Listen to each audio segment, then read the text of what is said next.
Saudaraku, benar-benar ana terkejut, bagaikan disambar petir, saat ana mendengar salah satu ceramah yang disampaikan oleh Ustadz Abdus Somad atau yang sering disingkat menjadi UAS, yang dalam salah satu ceramahnya yang terekam dalam video menyampaikan betapa ungkapan beliau ini sangat membahayakan akidah.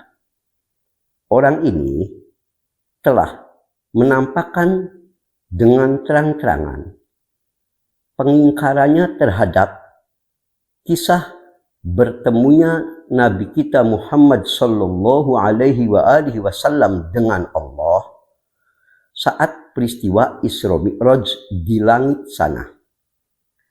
Nah, anak ingin menanggapi masalah ini agar jangan sampai kita tersesat akidahnya, sebab ini perkara yang sangat fundamental bagi akidah kita, akidah Ahlus Sunnah wal Jamaah dalam arti yang hakiki. Sebelum ana melanjutkan bagaimana bahasan ana terkait apa yang beliau sampaikan, silakan antum simak dulu kutipan perkataan Ustadz Abdus Somad beberapa saat ini. Kurang lebih hanya ukuran kurang dari 1 menit. Silakan antum simak, baru nanti ana kasih tanggapan setelah antum menyimak perkataan beliau. Tafadhalu. Tidak ada dalil bahwa Nabi SAW jumpa Allah, lalu pas Isra Mi'raj itu berdialog, dijumpainya Allah di atas. Sejak kapan pula kau tahu Allah di atas?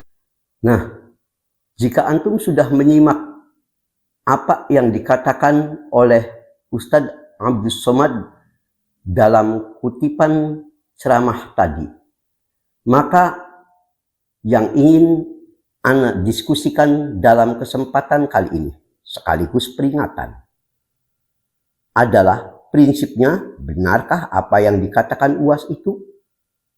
Benarkah Allah itu tidak di atas arsy, yaitu di atas langitnya sana bersemayam? Benarkah bahwa makna istawa dalam banyak ayat-ayat Quran, Ar-Rahmanu 'ala arsyistawa, Allah bersemayam, maka bersemayam ini ditakwil menjadi istaula, menguasai? Kemudian bagaimana Al-Quran dan hadis sahih bicara tentang di mana zatnya Allah berada?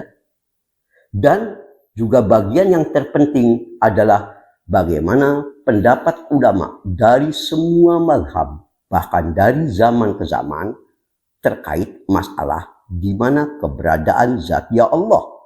Sebab sesungguhnya apa yang disampaikan pengingkaran Ustadz Abdus Somad atau siapapun terhadap keyakinan zatnya Allah berada di atas langit, sebenarnya adalah mereka yang selama ini mengaku ikut ulama, tapi nyatanya dalam hal ini mereka terperosok dalam pengingkaran bahkan terhadap ijma' para ulama. Sebagaimana dalilnya insya Allah akan ana sebutkan pada bagiannya. Saudaraku, a'azzani Allah wa iyyakum. Sekarang mari kita diskusikan. Benarkah tak ada dalil seperti yang dikatakan UAS tadi? Tak ada dalil bahwa Nabi pernah berjumpa dan berdialog dengan Allah di langit. Apakah ungkapan beliau ini benar? Maka ana berani memastikan